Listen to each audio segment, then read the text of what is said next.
Assalamualaikum warahmatullahi wabarakatuh. Kembali lagi di channel podcast horor.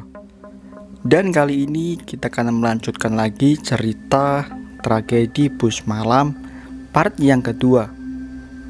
Jadi buat kalian silakan tonton dulu part yang pertama agar ceritanya nyambung dengan cerita kali ini.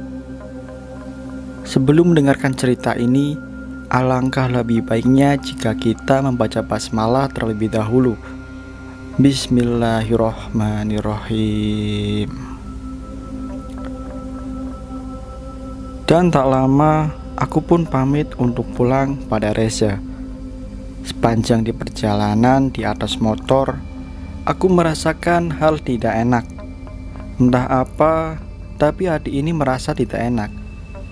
Dalam hati berkata, mungkin ini karena kejadian tadi. Dan entah kenapa motorku saat itu terasa berat sekali, seperti aku membonceng seseorang, padahal aku sendirian saat itu. Sesekali aku menengok kesepian motorku, karena jalanan saat itu memang sangat sepi, dan waktu menunjukkan pukul 11:30 malam. Sesampainya di rumah, aku pun memarkirkan motorku dan lalu cepat masuk ke dalam rumah. Entah kenapa rasanya merinding sekali malam itu. Untuk kencing masuk kamar mandi pun rasanya tidak berani. Jadi aku putuskan untuk segera masuk ke kamar saja. Ketika aku tiba di depan pintu kamar dan menyalakan lampu kamarku, astaga, mulutku seolah dibungkam. Sekujur tubuhku lemas. Mungkin seperti itu rasanya mau pingsan, tapi aku masih ada energi untuk tetap sadar. Aku melihat seorang wanita ada di depan kamarku dengan berpakaian putih kotor dan lusuh, dengan rambutnya yang panjang dan basah, dan kakinya yang kotor seperti sudah menginjak tanah, sedang menari-nari membelakangiku. Dia menari layaknya penari jaipong. Tubuhku bergetar sangat hebat. Kakiku terpaku di depan pintu kamar. Pandanganku seakan terkunci untuk terus melihatnya menari. Sampai akhirnya ketika dia asik menari, kepalanya bergerak menengok ke arahku dengan perlahan, dengan posisi sedikit terbungkuk badannya. Ketika tepat dia melihatku, aku bisa jelas sekali melihat wajahnya. Ya Tuhan, ternyata dia adalah Sari yang ada di bus itu. Aku tidak bisa berkata apa-apa. Wajahnya penuh luka, kelopak matanya sangat hitam, sangat pucat dengan rambutnya yang panjang dan basah menutupi sebagian wajahnya. Ya Tuhan, saya sangat merasakan takut sekali saat itu. Ketika kami sudah saling menatap, tiba-tiba Sari menyeringai sambil tertawa kecil dan berkata, "Tulungan aing," atau dalam bahasa Indonesia berarti tolong saya. Aku yang tidak bisa berkata apa-apa hanya diam. Lalu tak lama Sari meloncat-loncat kecil dan semakin dekat menghampiriku. Entah apa yang terjadi saat itu, aku langsung pingsan, tidak sadarkan diri. Dan ketika aku sadar, di sekelilingku sudah ada orang-orang rumah yang sedang mencoba memulihkanku. Aku sedikit pusing dan mencoba mengingat apa yang telah terjadi. Saat itu sudah pukul 7 pagi, dan ketika aku mencoba duduk, ternyata bajuku sangat kotor sekali, penuh dengan tanah. Orang rumahku merasa aneh melihat kondisiku yang kotor dan pingsan. Mereka mulai menghujaniku pertanyaan-pertanyaan dengan apa yang terjadi padaku. Tapi aku hanya terdiam dan bergegas ke kamar mandi untuk membersihkan badanku dari tanah. Dan keluargaku membantuku membersihkan kamarku yang lagi-lagi kotor dengan tanah. Setelah selesai dari kamar mandi, mereka pun lalu menghampiriku dan menanyakan apa yang telah terjadi. Aku pun bingung menjelaskannya. Dan akhirnya aku pun berbohong. Aku bilang bahwa aku semalam terjatuh terpleset di tempat kopi. Dan kebetulan tempat kopi itu lantainya memang tanah. Lalu kenapa sampai kotor begitu kamarmu? Apa kamu tidak sempat cuci kaki dulu saat masuk kamar? Lagian kan, kamu itu pakai sepatu. Kok bisa sampai telapak kakimu kotor begitu? Terus ibu lihat sepatumu di bawah, kok tidak kotor sama sekali? Tanya ibuku. Aku dengan gagap menjawab. Iya, jadi semalam tuh aku lepas sepatuku, Bu, karena kakiku gatal. Lalu pas aku jalan menuju kamar mandi, aku terpleset sampai guling-guling di tanah gitu. Karena memang jalanan ya juga turun. Lagian kamu kok aneh, ngopi kok kayak di hutan gitu. Terus kamu kenapa pingsan di depan pintu kamar kamu? Bikin panik aja. Iya, semalam tiba-tiba aku pusing, Bu. Kamu sakit? Yaudah, kita ke dokter ya. Dengan nada panik. Udah kok, Bu, udah enakan ini. Yakin gak apa-apa? Iya, Bu, aman kok, aku sehat. Lalu aku pun meninggalkan mereka dan masuk ke dalam kamar. Sengaja aku tidak bercerita sama orang rumah karena aku khawatir mereka jadi panik. Karena aku rasa aku bisa mengatasi semua ini. Di dalam kamar, aku hanya terdiam dan mencoba mengingat kejadian semalam dan kenapa ini bisa terjadi padaku. Aku pun menelpon Reza dan menceritakan apa yang aku alami semalam. Tak lama Reza pun akhirnya datang ke rumahku dan mengajakku menemui orang pintar yang memang dia juga kenal. Aku pun tidak bisa menolaknya. Kali ini aku mencoba mengikuti apa yang dia sarankan. Aku pun bersiap-siap dan bergegas pergi ke rumah orang pintar itu bersama Reza di daerah Sumedang, Jawa Barat. Memang cukup jauh jaraknya, sekitar 3 jam dari Bandung jika menggunakan motor. Tapi tak apalah, asalkan semuanya beres, tidak ada kejadian apapun lagi. Setelah menempuh perjalanan yang lumayan lama, akhirnya kami pun sampai di suatu desa. Kami pun sampai di sebuah rumah yang tidak begitu besar, bangunannya masih menggunakan kayu-kayu. Reza pun mengetuk pintu rumah itu. Assalamualaikum. Tak lama pun keluar seorang ibu-ibu yang sudah berumur. Mak sehat? Ini saya Reza yang bulan kemarin kesini. Maaf, saya lupa nak. Karena banyak sekali orang yang datang ke sini. Mau ketemu Abah ya? Tunggu ya sebentar. Kami pun berdiri di depan pintunya sambil menunggu si Abahnya. Aku pun bertanya kepada Reza, kamu ngapain bulan lalu kesini? Aku habis minta campe-campe buat cewek. Aku pun hanya tertawa kecil sambil menggeleng-gelengkan kepalaku. Dasar orang gila, jawabku. Tak lama si Abah itu pun keluar menemui kami. Kami pun menyalaminya. Tatapan Abah tiba-tiba tertuju ke arah sampingku. Aku mulai merasa ada yang tidak beres. Lama dia menetap ke arah sampingku, seperti ada seseorang di sebelah kananku, karena posisi Reza ada di sebelah kiriku. Cukup lama Abah terdiam menatap entah apa yang ada di tatapannya. Pandangannya seperti marah. Semakin kesini, pandangannya jelas terlihat seperti orang marah. Lalu tiba-tiba beranjak dan kembali ke dalam rumahnya sambil berkata, kalian diam dulu, jangan dulu masuk. Tak lama dia keluar dengan membawa segenggam garam di tangannya. Lalu dia pun menaburkan garam itu ke arahku dan kepada Reza. Ketika dia menaburkan garam itu ke arah sampingku, tiba-tiba dia muntah. Kami pun kaget karena melihat si Abah muntah. Lalu kami memeganginya dan mendudukannya. Tak lama si emaknya pun keluar karena mendengar si Abahnya muntah-muntah. Lalu si Abah pun diberikan air minum oleh si emaknya. Setelah kurang lebih 10 menit si Abah dan kami terdiam di rumahnya, si Abah pun berkata, Kalian cari orang lain saja. Abah tidak sanggup untuk yang ini.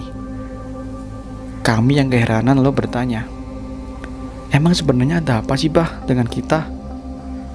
Abah lalu menunjuk ke arahku sambil berkata, kamu terkena sialnya. Kamu harus antar dia pulang ke keluarganya.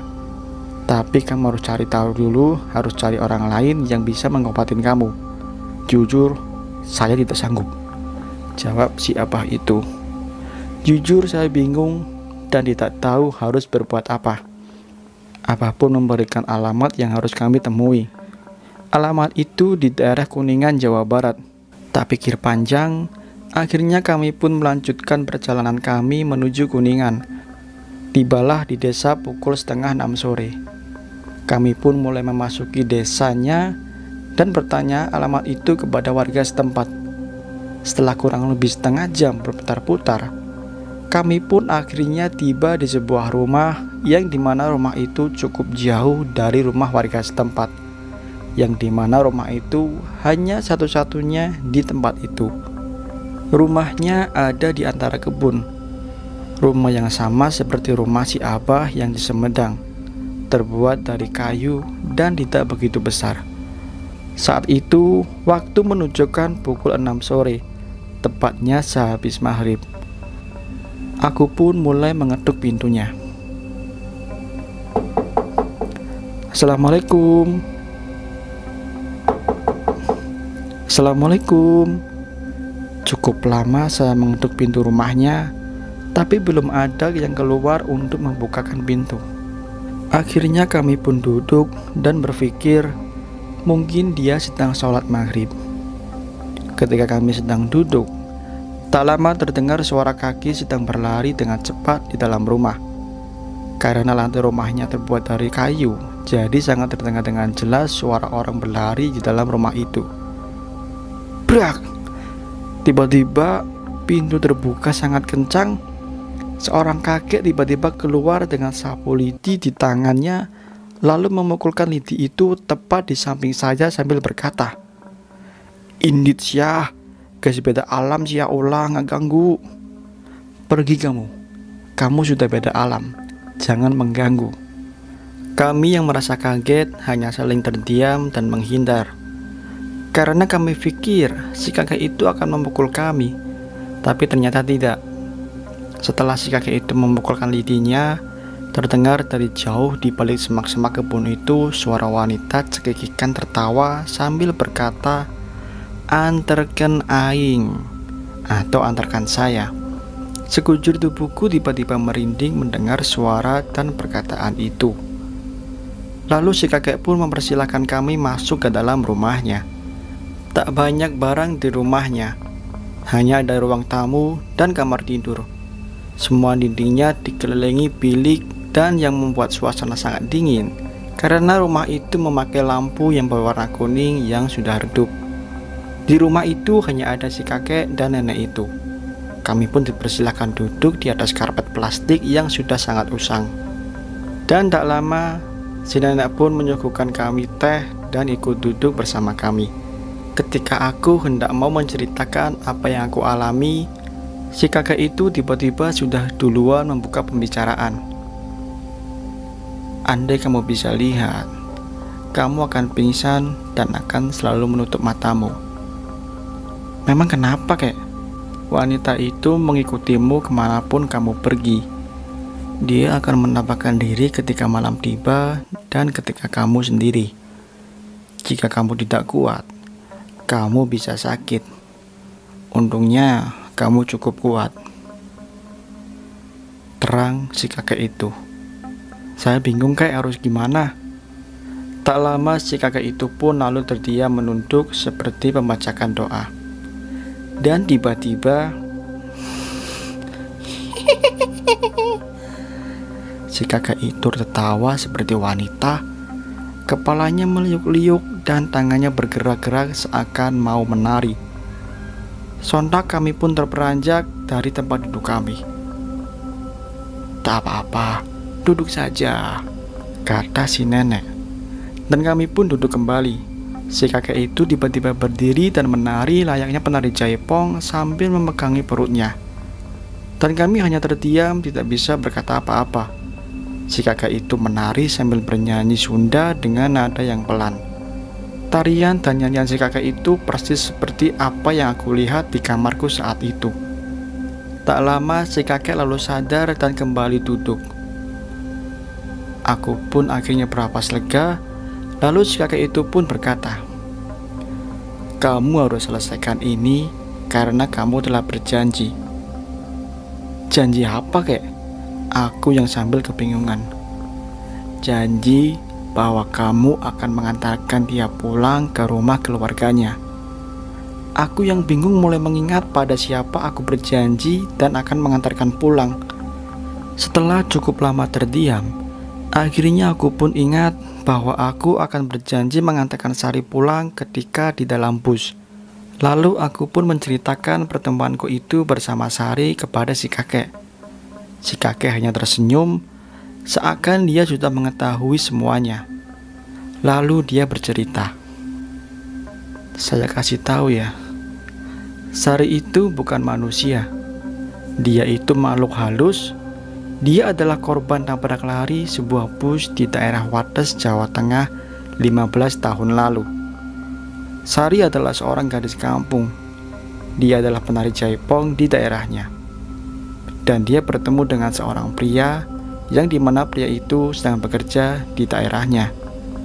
Mereka pun saling jatuh cinta dan sampai akhirnya Sari hamil di luar nikah oleh pria itu. Pria itu lalu meninggalkan Sari pulang ke Jogja. Karena Sari malu menanggung aibnya sendiri, akhirnya dia pun pergi menyusul kekasihnya itu. Setibanya di Jogja, ternyata Sari disambut buruk oleh pria itu. Karena pria itu ternyata sudah mempunyai anak dan istri. Sari sempat disiksa oleh pria itu karena memang pria itu tidak mau bertanggung jawab atas kehamilan Sari. Sari pun merasa kecewa dan sedih saat itu. Dia bingung harus pergi kemana. Dan ketika malam hari, dia berjalan di jalan Wates, dia pun tertabrak oleh bus malam. Dan bus malam itu pun kabur begitu saja, tidak bertanggung jawab. Dan Sari pun meninggal di tempat saat itu juga. Dan jasadnya diketemukan oleh warga setempat di pagi harinya. Tubuh Sari hancur. Warga pun akhirnya menguburkannya. Saat itu Sari tidak ada yang mengetahui asalnya dari mana, karena dia tidak membawa kartu identitas. Jadi warga setempat pun menguburnya tanpa menghubungi keluarganya. Ketika dia dikuburkan, ada salah satu warga yang tidak membuka tali pocongnya. Entah itu lupa atau disengaja. Semenjak itu, Sari menjadi kentayangan dan kerap kali mengganggu manusia yang kebetulan lewat ke situ. Kenapa Sari bisa ikut ke dalam bus itu? Karena bus itulah yang telah menabrak Sari. Bertahun-tahun Sari menunggu bus itu lewat ke jalan itu. Tapi baru malam itu, bus itu lewat ke Wates kembali. Makanya dia ada dan ikut di dalam bus itu dan bertemu sama kamu. Saya tidak tahu alasannya kenapa bus itu baru lewat lagi ke Wates malam itu setelah bertahun-tahun lamanya. Jadi sekarang kamu harus tanggung jawab untuk mengantarkannya pulang ke rumahnya dan memberikan kabar yang telah terjadi terhadap Sari sama keluarganya. Malam ini kalian tidak usah pulang. Kalian tidur saja di sini. Besok saya urus kasus ini, ujar si kakek. Aku sangat kaget, seolah tidak percaya akan mengalami kejadian ini. Dan ya, aku baru ingat bahwa aku menyimpan nomor si kernet itu. Aku pun mencoba menghubungi si kernet itu malam itu juga. Dan ya, untungnya teleponku diangkat dengan cepat oleh si kernet itu. Lalu aku pun mulai menginterogasi dengan apa yang telah terjadi dengan bus itu 15 tahun silam. Tapi si kernet itu seolah tidak tahu apa-apa. Saya mengerti dan paham kenapa si kernet itu tidak mau bercerita. Aku pun tidak lelah membujuknya untuk dia bercerita. Dan sampai akhirnya aku ceritakan dengan apa yang telah terjadi padaku saat ini. dan aku berjanji tidak akan membocorkan pada siapapun tentang kasus penabrakan itu. Setelah aku bujuk seperti itu, akhirnya si kernet pun mau menceritakannya. Jadi kejadian itu sudah 15 tahun lalu. Saat itu posisi saya sedang ada di Bandung. Jadi saya hanya mendapat kabar dari teman-teman saya bahwa si X telah menabrak seorang wanita di Jalan Wates. Alasan sopirnya sih karena wanita itu berjalan terlalu tengah. Dan kenapa dia tidak berhenti? Karena dia takut dikeroyok massa. Jadi dia kabur dan tidak menolong wanita itu. Saat kejadian penabrakan itu, penumpang pun sempat kaget dengan adanya benturan keras terhadap bus dan bertanya ada apa kepada sopir. Tapi si sopir menjawab bahwa dia tadi baru saja menabrak kambing. Dan semenjak kejadian itu, bus itu pun tidak dioperasikan kembali dan disimpan di sebuah garasi besar di daerah Jawa Tengah. Dan setelah tidak dioperasikan selama 15 tahun, akhirnya kemarin yang si masnya naik dari Solo ke Bandung, itu adalah pertama kalinya bus itu beroperasi kembali. Dan kenapa bus itu diamankan selama 15 tahun? Karena pemilik bus khawatir bus itu diketahui warga yang melihat kejadian itu. Makanya bus itu diumpetin dulu sama pemiliknya. Pemiliknya sempat mau bertanggung jawab dan mencari tahu keberadaan keluarganya secara diam-diam, tapi tak mendapatkan info apapun, dan sempat mengira bahwa korbannya itu adalah orang gila. Jadi pencarian keluarganya pun tidak dilanjutkan. Sepanjang jalan juga saya merasa merinding, Mas, karena di dalam bus itu cuma ada kita bertiga.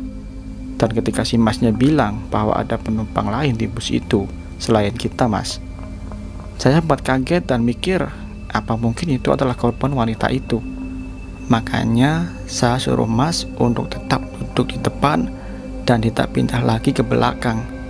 Tapi sudah lama juga pelaku sopir itu sudah tidak bekerja menjadi sopir lagi, dan saya pun tidak tahu di mana dia sekarang, ujar kernet tersebut.